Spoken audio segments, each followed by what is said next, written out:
I want to get everybody's attention really quick before we dive into this, because you've pulled off some incredible stuff. Like, what's a number of how good this business has gotten?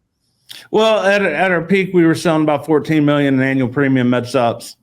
We had about 40 agents.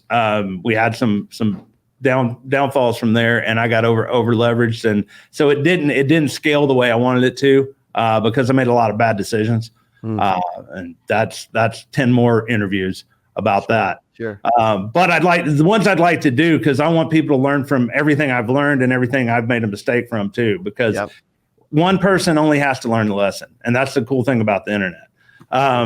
We can share that and people can learn and know those things. But, so to go back, I mean, I was recovering from leg surgery. I'd built a company that started as a lead company for my, we did direct mail leads, went to houses, drove a 2-hour radius from our house, kitchen table sales.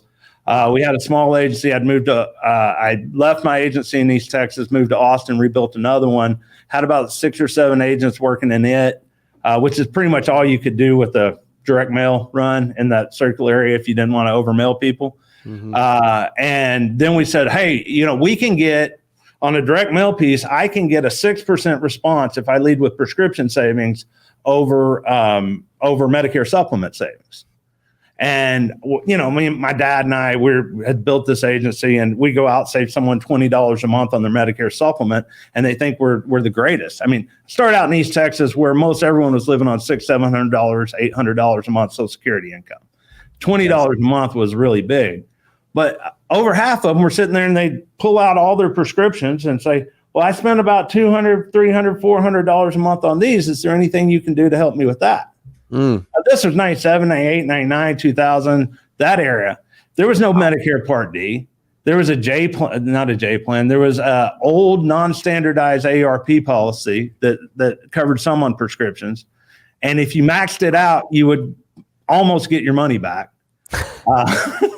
And if you didn't max it out, they got to keep the money. So, I mean, it wasn't a good deal for anyone. There's nothing we could do. So I found out about patient assistance programs. Long story short, you can look at my company, Prescription Lifeline, that I'm no longer involved with. We help people get over $1 billion in medications in the next 15 years. But what we did is we integrated over 270 some pharmaceutical company sponsored patient assistance programs, brought them into workflow scenarios. We had a database that holds like over 180 different ways that they do business.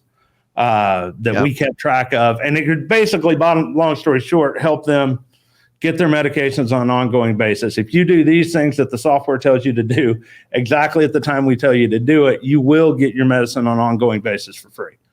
And awesome. We took full responsibility for it. That's history on that's really something, but that took off. It was first called Senior Care Benefits Network. And later turned into Select Care Benefits Network when Part D came out. We had to go to the under 65 market. But that took off. And by time 2006 rolls around, we're doing whiteboards every day, trying to figure out how to integrate all these companies. And I had to learn software development, got better at internet marketing, doing all this. When we came back, and I'm having surgery in December 2006. I had surgery on my ankle. I'm at my parents' house in their spare bedroom recovering. And I'm like, you know what? Let's do this for the insurance guys. And so I write Medigap. I get the domain medigap360.com, and I write some articles and some pages, and I put a little squeeze page on it. And by the next December, I'm getting 300 leads a day organically for free. I'm ahead of Medicare.gov in the search engines. And the leads are just popping in. We killed all, we were doing search like AdWords and stuff like that, but we didn't need it. I'm trying to solve the access because I got 4 agents. So what am I going to do with 300 leads and 4 agents? I mean, a good agent uses, a really good agent who knows what they're doing doesn't use as many leads. They'll use 7, 8, 9, 10 a day if they're good, make 4 sales. But, if you give them that many, they'll just dial through them real quick looking for the deal and they won't sell anything. So I'm trying to grow as fast as possible. I realized my first I'm the first one in this market, and everyone's talking about the baby boomers are turning 65. In a few years, the baby boomers are going to turn 65. This was before the people in insurance were doing it, but the big money was talking about those things. I said, man, I'm first. I'm here. I'm going to win. I'm going to be a billionaire. I'm going to be a trillionaire. Yes.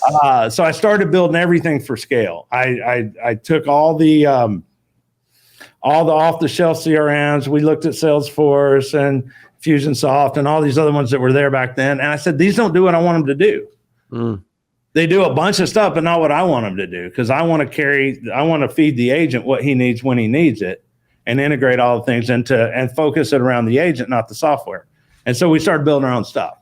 And that's the genesis. That's the genesis of Medigap 360 and getting started with that. That's incredible, man. 300 leads a day organically for literally just from posting content.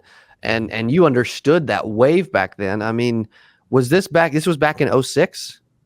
07. It was December 06 when I launched Medigap360.com, and then throughout 07, and then it really started taking off in 08. That's unbelievable. What told you to go do that? Like buy the domain, put up content, build out articles, and just get leads that way. Like most people, like you're, I mean, naturally, I don't know if I'm sure you realize this now, but you are a visionary that looks ahead to the future to do things that people haven't done yet in the space. You're doing that with InsureSales. You're doing that with everything else you get going on. You did that with Prescription Lifeline. Like that's just stuff that you've done. How did you know to do that back then? Man, and if I could say this, like I hope I can say something that's cuttable for this, because if there's something I want to say to every entrepreneur out there is don't look at anything except the problem of the person on the ground.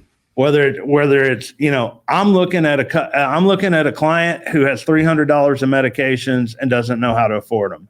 And I find one search term, the internet was new there, but I found the search term patient assistance programs. And I said, by God, a lot of people, there's going to be money and success if we can help them. And we're going to help a lot of people. So yeah, focus, let's get it done.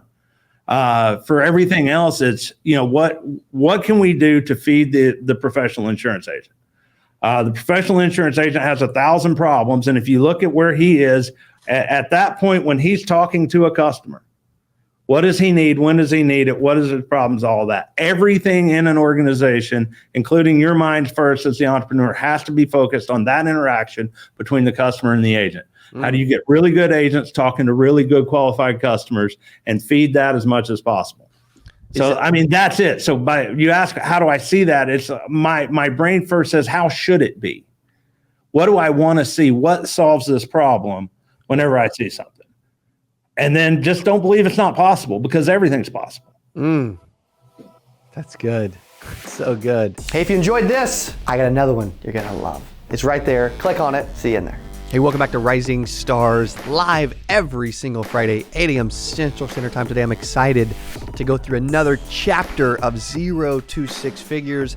Last week, I went through chapter 1. This week, I'm going through chapter 2, and it's a little shorter. It's all about goals and